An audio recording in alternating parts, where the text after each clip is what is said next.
Close your eyes, exhale, feel your body relax, and let go of whatever you're carrying today. Well, I'm letting go of the worry that I wouldn't get my new contacts in time for this class. I got them delivered free from 1-800-CONTACTS. Oh my gosh, they're so fast. And breathe. Oh, sorry. I almost couldn't breathe when I saw the discount they gave me on my first order. Oh, sorry. Namaste. Visit 1-800-CONTACTS.com today to save on your first order. 1-800-CONTACTS. Here's my 30-second story with Guinness. As soon as my sister and I get home for the holidays, we don't even unpack. We head straight to our pub. The bartender already knows our order, Guinness and fries. We laugh all night, catch up with old friends, and walk home with faces sore from smiling. It's one of my favorite nights of the year. That was my 30-second story with Guinness. Guinness Draft Stout. Please enjoy responsibly. Imported by Diageo Beer Company, USA, New York, New York. Thursday Night Football is on, and it's only on Prime Video. Wide open, touchdown. This week, the Dallas Cowboys and Detroit Lions face off in a high-octane clash. Look at this, it's on the money. Coverage begins at 7 p.m. Eastern with football's best party. TNF Tonight, presented by Verizon. Not a Prime member? Not a problem. Simply sign up for a 30-day free trial. It's the Cowboys and Lions, Thursday at 7 p.m. Eastern, only on Prime Video. Restrictions apply. See Amazon.com/Amazon Prime for details.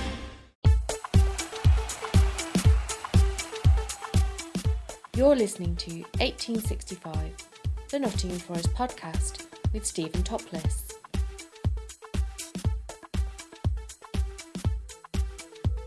Hello and welcome to 1865, the Nottingham Forest Podcast and YATESY'S ESPRESSO Bar.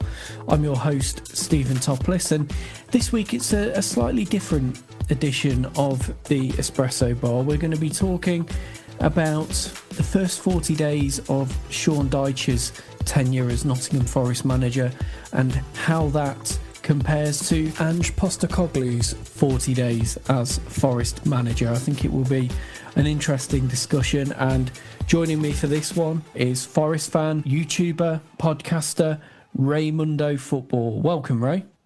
Hello, mate. Yeah, no, I just had to turn the volume down because I've been to the Forest match recently and I was getting used to just nice low volume. So just you talking there, you beat the volume at the City Ground the last two games, I think. Yeah, it's certainly the last game at the City Ground. There wasn't too much to shout about, was there? So yeah, I'm sure we'll get on to that. But yeah, just to throw over to you first of all, what are the main differences that you have seen between Forest under the Australian one and now under Sean Dyche? I think that, just looking at the demeanour of the two men, I think that Sean Dyche just looks so pleased to be here, and I think you could say the same about Nuno as well when he first started. I remember thinking when Nuno first started, he looked like he'd just come off a kind of a Buddhist training camp or something. He had like this smile on him, like the Hare Krishna guy. It's just a permanent smile. He looked like the puppy that had just got like a new owner or something. And I think something about that with Dyche as well. Now he's just got his dream job basically, and I don't think you ever got that impression from Ange. I think he was obviously still upset about the way he'd been treated by the media in the Spurs job, and he didn't like being characterised as this kind of gruff guy, and just having his ability questioned as a manager, and even though it was obviously fair, but I think so I just think the gratitude which Dyche clearly has is rubbing off on everyone, and it's just that feel-good factor's back. Yeah, definitely. And I think the striking thing is the approach in the two managers in terms of media and how different they are, where you had Ange Postecoglou talking about all his previous achievements, and he did this at Celtic, he did this at Spurs, etc. Yeah. Whereas Sean Dyche has come in and just seems to understand what the Forest fans want to hear. I know it's easy PR and you can look upon it quite cynically, but when you've got two very polar opposites in the approach, you actually do appreciate more the manager that comes in and just understands the club and makes that effort to really embed themselves within the culture. That's it. I mean, I like to try to put myself in the player's position. Not that I've ever been at a training session of a professional club, but I just think you look at the likes of Gibbs White and people like that, Murillo, people who truly give their all. And I mean, them looking at Postecoglou, they'd probably be thinking something like what I was thinking. Well, he's just here for the money. He's just here. It's just another job for him. He doesn't care about Forest in the way that some other people would do. And I think now that Dyche, they must be able to pick up on that fact that Dyche just really wants to succeed here, and he really wants to just ingratiate himself with the Reds fans and the people of the city, because this is his city more or less. I know he's from Northamptonshire originally, but he grew up here as a teenager in youth academy, and apparently he's got his family home here. So it's a massive deal for Dyche, and I do think that rubs off on the players. Yeah, and having two ex-Forest players in Steve Stone and Ian Woan on top of Dyche, who came through the academy, that's massive as well, isn't it?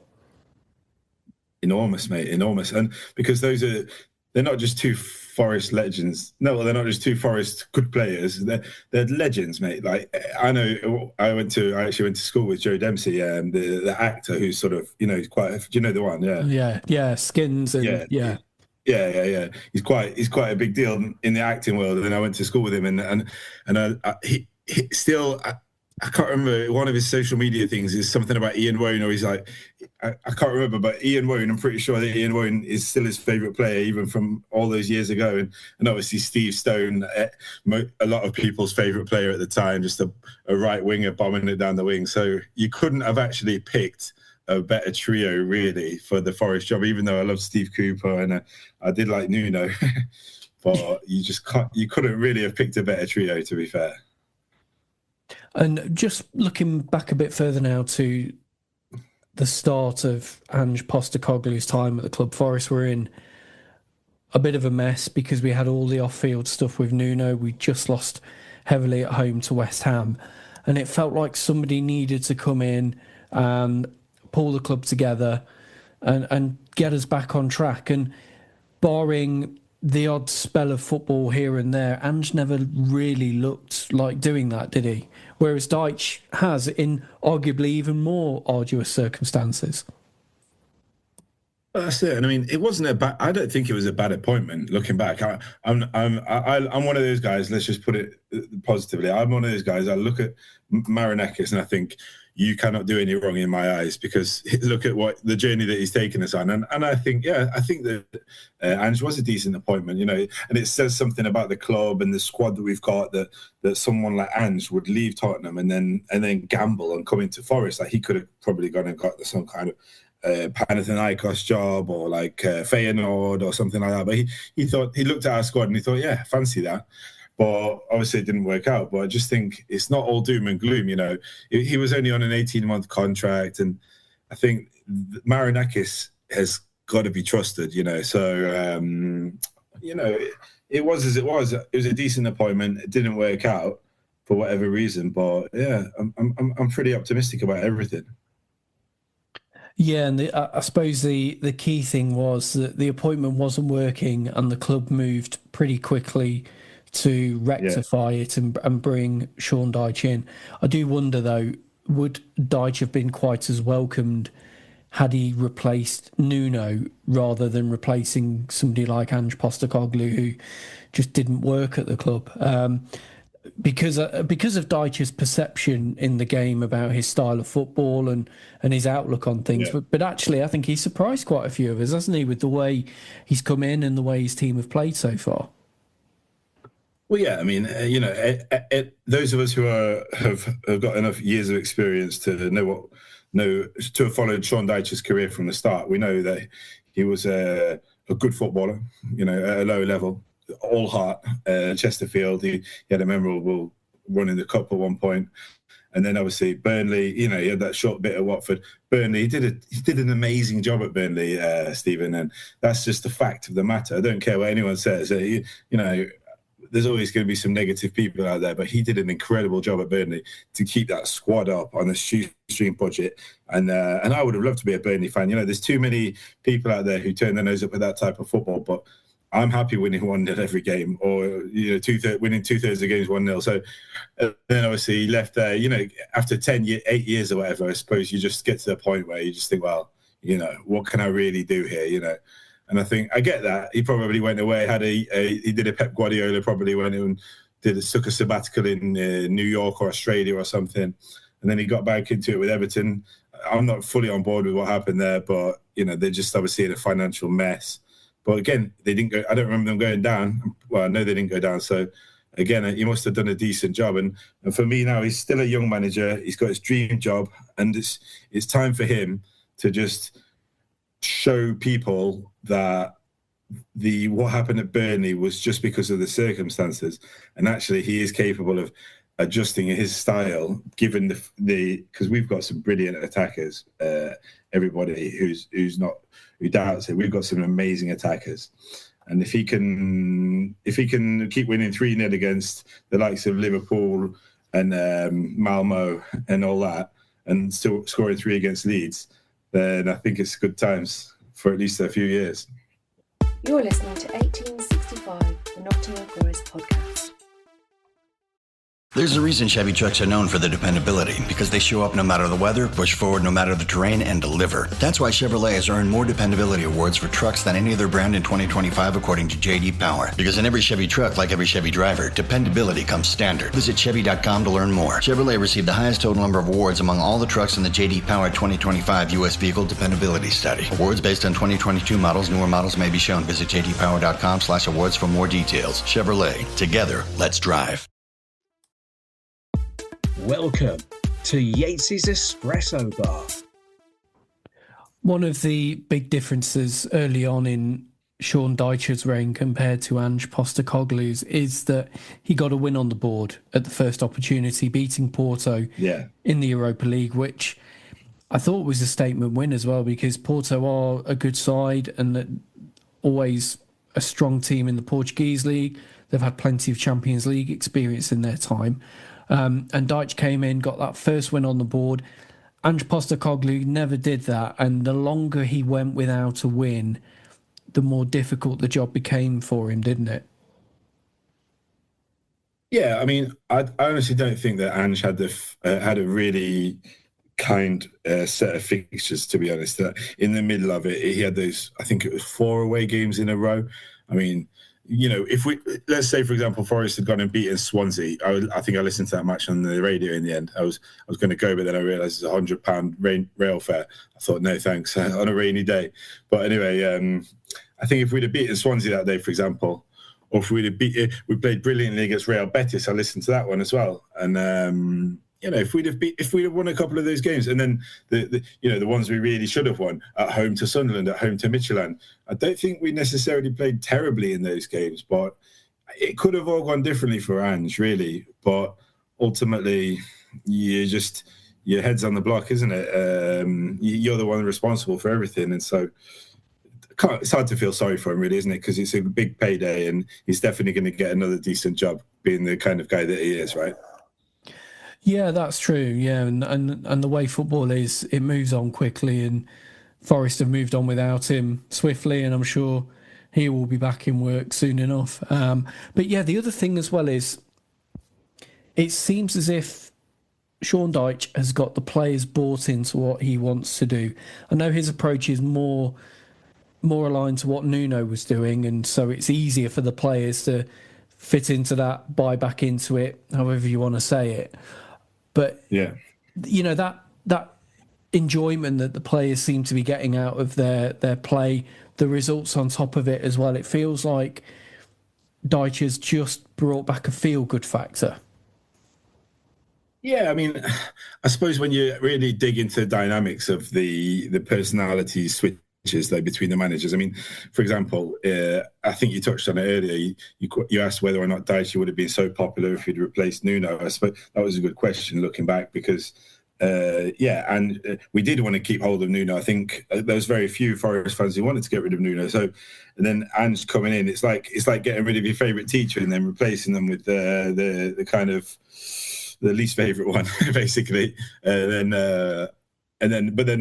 then the opposite happened, didn't it, with Dyche? So replacing the least favourite teacher, and then all of a sudden some guy comes in who's got history, he's got Premier League good record, he's got the City behind him, he's got his 2 assistants, as we said, are just like magical appointments. And I think I always look at people like Murillo, because obviously Milenkovic is a baller, absolute baller as well. But for me, Murillo's the star of the defence, really, because he's the one who's going to reach the top. He's the one who's going to be playing Champions League football for the next 10 years. And I mean, when you look at him, he's such a good character. He's there. He loves being part of that team. And when you see things through his eyes, he's got to love Dyche being around on that training ground. He's got to love Dyche. All he's got to do is take one look at that Burnley team, and he's going to realise, yeah, Dyche's the one, and I'm going to play my socks off for him, right? Yeah, and I think if you're a defender at the club, you must have been very pleased that Sean Dyche was appointed as manager, because he will at least get you doing what you're good at, and that is defending. And we've seen that, haven't we? Murillo looks reborn again. You know, he's making those last-ditch clearances on the line, getting himself into those goal-saving positions. He's still even been coming forward and venturing out with the ball and playing his game how we know that he can do. Same for Milenkovic. He looks a lot more comfortable, a lot more solid now. And even Nicolas Savona, who I think has come on leaps and bounds since Dyche came into the club. You know, and then we obviously Nico Williams, he's just Mr. Consistent. What more can you say about him? You know, that whole defensive unit, including Matt Sells, looks just a lot more comfortable in itself since the managerial change. Yeah, definitely, without a doubt. Yeah, it definitely does. And because Ibrahim Sangare has been pretty good as well, you know, sort of in front of them. And obviously Anderson sort of, in a way, box to box, isn't he? He helps out with the defending as well as the distribution. But for me as well, I don't know, I'm sure not too many people noticed in the end, but, you know, I had a few discussions on Twitter after the last game with various people. A few people would have noticed, but obviously the wider world probably won't have, I'm sure, about Morato. And, you know, I just think people slated Morato, but he's our third choice centre-back, and you need people to be... You need people on the bench who they know they're the third choice or the second choice, and to have good character and to support the ones in front of them. It's like having a second goalkeeper who knows that they're going to be second choice. You can't always have two goalkeepers who think that they're going to be goalkeeping. It's the same with those defenders. And I think Morato is a brilliant character, because you see him in the huddles after the game when he's just come on for like 10 minutes or 5 minutes even. I mean, He's got the biggest smile on his face out of all of them a lot of the time, and I think that's important. Maybe he's not as good as Milenkovic, he's not as good as Murillo, but I think it's a squad game, and I think anyone criticising Morato is out of order, in my opinion. And Sunday was a bit of a funny game, wasn't it, where things didn't go for Forest when they needed to. I know the first 25 minutes they didn't play well, and Brighton deserved to be in front, but even when Forest got on top in the game, they couldn't find the goals they needed, and then it was typical that a mistake and a bit of a misjudgment would lead to Brighton's killer second goal. And sometimes football's like that, but I think the difference as well is that a result like that under Ange Postecoglou would have opened up a torrent of abuse for the team, and it would have been quite ugly. Whereas I think, you know, Dyche has got that goodwill behind him, so people can look at this game and say, oh, it's just one of those, bad day at the office, we move on and we look forward to Wolves now. Well, I mean, it's on paper. That was our first loss in 6, right? I mean, we've gone away, Sturm Graz, drawn against Man United, beat Leeds, crucially beat Liverpool, beat Malmo. I mean, you can't really pick your fault with the guy. You know, football's a two-sided game, as we all know, just to remind anyone who's forgotten. Like, it's a two-sided game where either side can win, you know. So even Manchester City sometimes lose games. And obviously, I'm not comparing us to them, but I just think... Yeah, sometimes we've got to remember it's a game. Brighton played well. You know, Brighton came up. They obviously had a longer off than us. Not that you can use that as an excuse, but yeah, they did. They had longer off than us, and they got a good young manager who's probably improving day on day himself. They've got a good little squad there. You know, they've got the good feel-good factor with the 2 Greek strikers, I think it is, and they've got the lad from Feyenoord, 26-year-old Mads FIFA. He's like... They got a good team, and who's that? The one spraying it out. I forget his name. The one from Newcastle, but the winger. Yeah, I think it is from Newcastle. But they got a good team, and you're not going to win every game. And if we go to Wolves on Wednesday and get we'll probably get 3 points. If even if we just get 1 point, it wouldn't be the end of the world. But you got to move with the flow. But for me, the fans have got to be less judgmental and more sing-songy at the matches, mate. That's my thing. Yeah. Yeah, and at least it's Yakuba Minte. At least we won't be coming up against him on Wednesday night. So yeah, that is a bonus. But yeah, just to touch on as well a few more individuals in the team and the difference since this managerial change. So Morgan Gibbs-White for one, he had his moments under Ange Postecoglou, but never really set things alight. But Sean Dyche has put him back into a position that he's more comfortable in, more central as a number 10. He scored some crucial goals in the last couple of weeks. Looks a lot more himself and a lot more like the Morgan Gibbs-White that we know he can be. I think Gibbs-White had a problem with Ange, to be honest. I think he let that slip in an interview. I can't remember exactly which one, but he did. He let it slip in an interview. He had a problem with him, and he probably wasn't the only one. And again, Gibbs-White is one of those players. He's not just a squad player. He's not just another one from the bottle, to nick a phrase from Jose Mourinho. He is the special one. And when he is the heartbeat of the team, and we need him more than anyone, really, because he's the one who he tries so hard, he puts in so much effort, and it's the determination on the break, in my opinion, which picks Gibbs-White out. Sorry, it's the determination on the break which picks Gibbs-White out as the key, because he gets that ball, say 10 yards outside the box, he drives with it like nobody else in world football drives with a football. He just goes. And he's like a pit bull terrier or something. Do you know what I mean? Yeah, when he's in full flow, he's brilliant to watch, isn't he? And not just because of the skills, but the work rate, like you say, and the energy that he brings. Yeah, when he's on form, he is a real joy to watch. Another positive word as well for Ibrahim Sangare. In the last couple of games in particular, he seems to have grown in stature and looks a lot more like the player that we paid £35 million for a few seasons ago. Yeah, I think Sangare, when we signed him, I looked at his highlights reel on for PSV, and I know that it's a different league, and I know that it's lower quality, the Dutch league is, but he is some player, and you can even tell in the Dutch league when somebody is a quality player, and he is a quality player. But I just think, he obviously didn't do it. He hasn't done it that much in the first couple of seasons. But if he really gets going, he could have a good season or an 18 months or 2 years, and he could be the one getting snapped up by the likes of Paris Saint-Germain or Inter Milan or something in a couple of years, because he's got proper quality, hasn't he? Yeah, and it's good to see that it's finally coming out on a consistent basis, because he's had his struggles with injury, he had illness as well, malaria, which really set him back. So I know it's took a little bit of time for him to find that consistent form, but I'm glad that he has now. And Forest look a good team for it as well.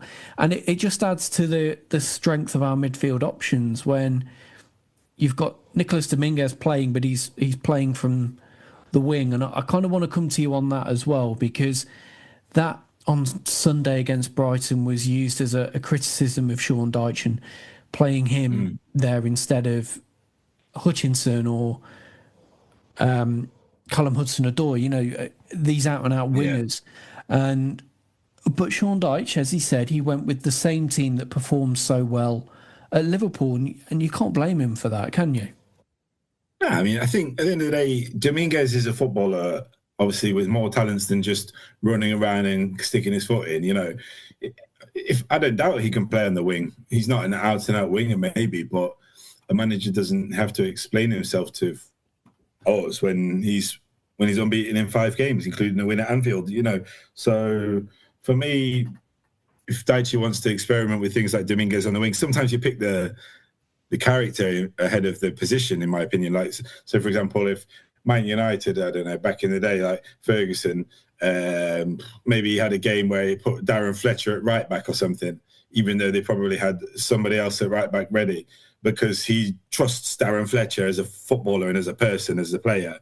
And I just think sometimes maybe it's the same with Nico Dominguez. Maybe Dyche just looks at Dominguez and thinks, you are a quality team player, and I want to see how much I can trust you to play on the wing. Then I'm going to move you to centre midfield. Then I'm going to maybe move you to somewhere else and see how you react. It's a bit like with Zach Abbott as well. He's bunged Zach Abbott in against Malmo at right back. Like, he's definitely not a right back, but he's proven his worth to us just by his good attitude, isn't he?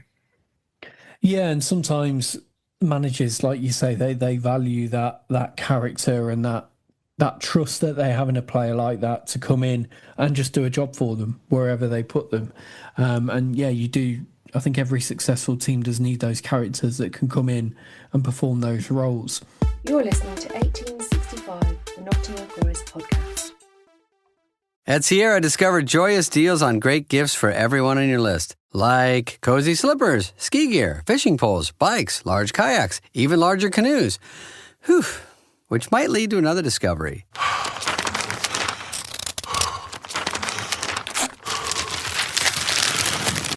Wrapping gifts is the only sport you need to stay fit this season. 'Tis the season to discover great gifts at unexpectedly low prices.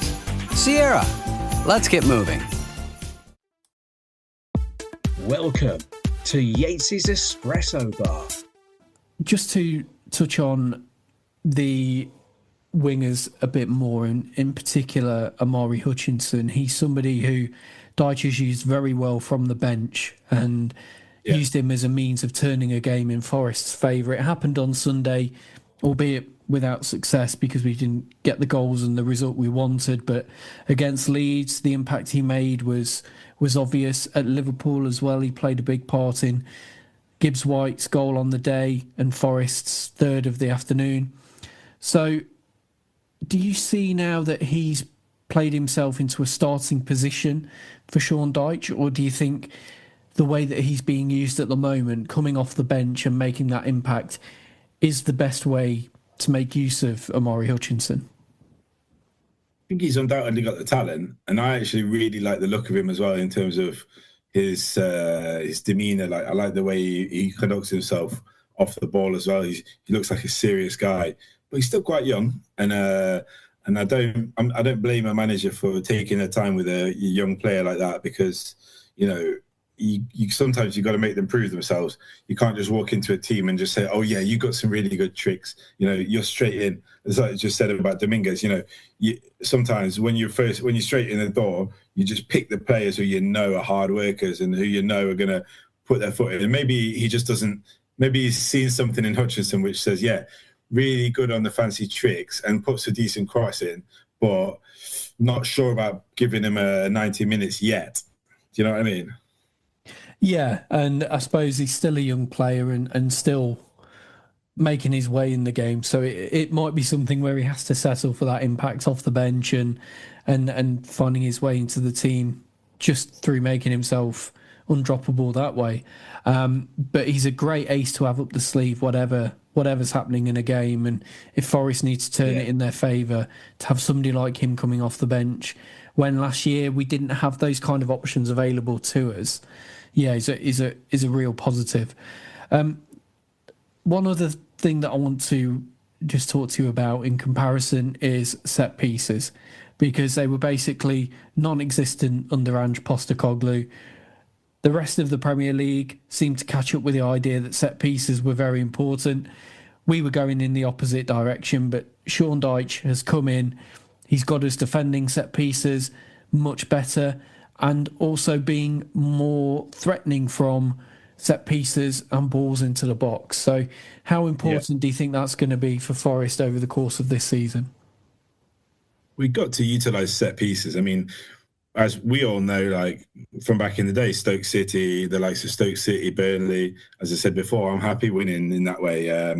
Other teams previously, they would have turned their nose up at it, like Arsenal, Chelsea. But nowadays, even they're wising up to it. I mean, it's just one of those things, isn't it? I would love a Rory Delap. I think it was Nicola Savona made an attempt at a long throw the other day. It didn't quite go as far as what Rory Delap would do, but, at least he's trying. But for me, win ugly every game. And if we get into Europe again, I'm absolutely buzzing. Yeah, I love a 1-0 win. I always have done. And I hate Cruyff turns in the box by the central defender and 1-2s between the goalkeeper and the left back. I hate that. I don't want to see that ever, you know what I mean?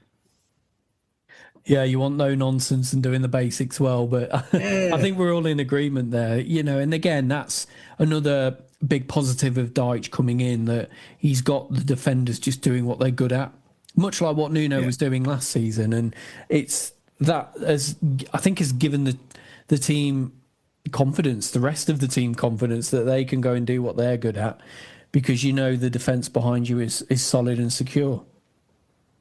Yeah, exactly. I mean, I think what they do successfully, well, I don't know about successfully, but what I've seen them doing the other day was obviously put all 2 or 3 central defenders up and then leave sort of Nico Williams hanging back. I think at one point James McAtee was sort of the last man back, because obviously he's less physically imposing than the likes of Morata or Murillo or whoever was on the pitch at the time. And that's the right thing to do. You leave your pacey, slightly shorter guys back, and then put the big lads up. It's what Jose Mourinho did at Inter, at Chelsea. You know, they're all giants, and obviously a smaller chap can be a good footballer as well. But for those set pieces, you want to have a good few giants in the team, and I think we've got that. We just need to focus in on it and get those thumping headers in. I mean, Ryan Yates, I've been sticking up for Ryan Yates on Twitter.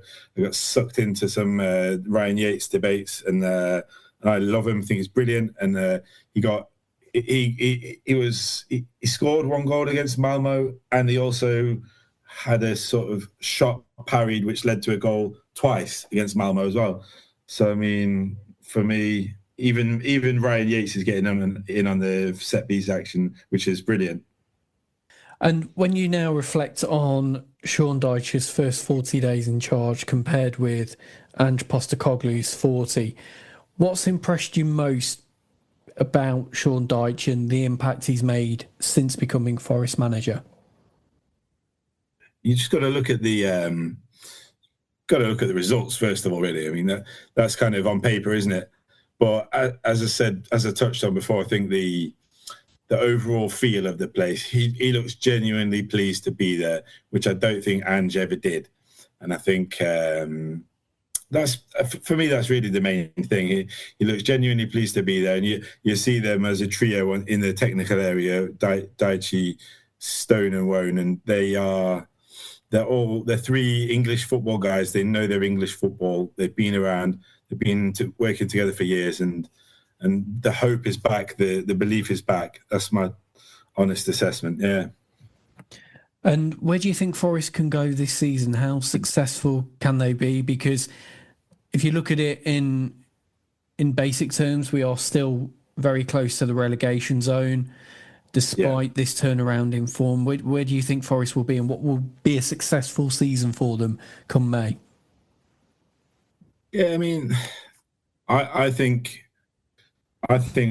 we could win the Europa League, and I think that we could probably finish around mid-table. If we finished around mid-table and won the Europa League, I think it would be a brilliant season by anyone's standards. So I think that's realistic. I've always been the type of person, I've always said, you know, I think we're going to win every game we go into, and that doesn't really fit with someone who gets invited onto an analytical podcast.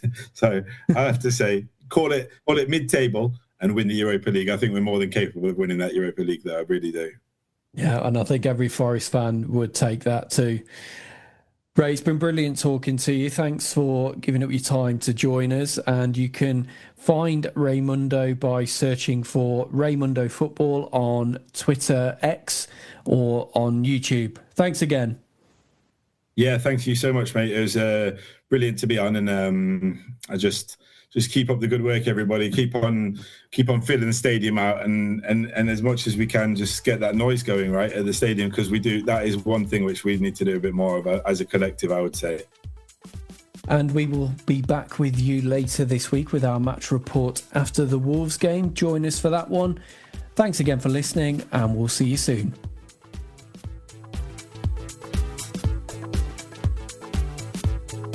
You've been listening to 1865, the Nottingham Forest Podcast.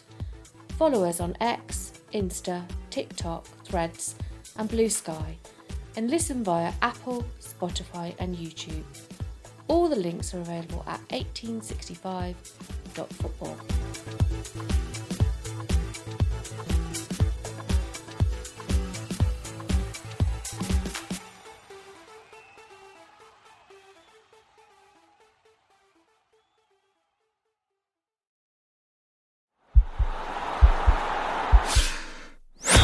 This podcast is part of the Sports Social Podcast Network.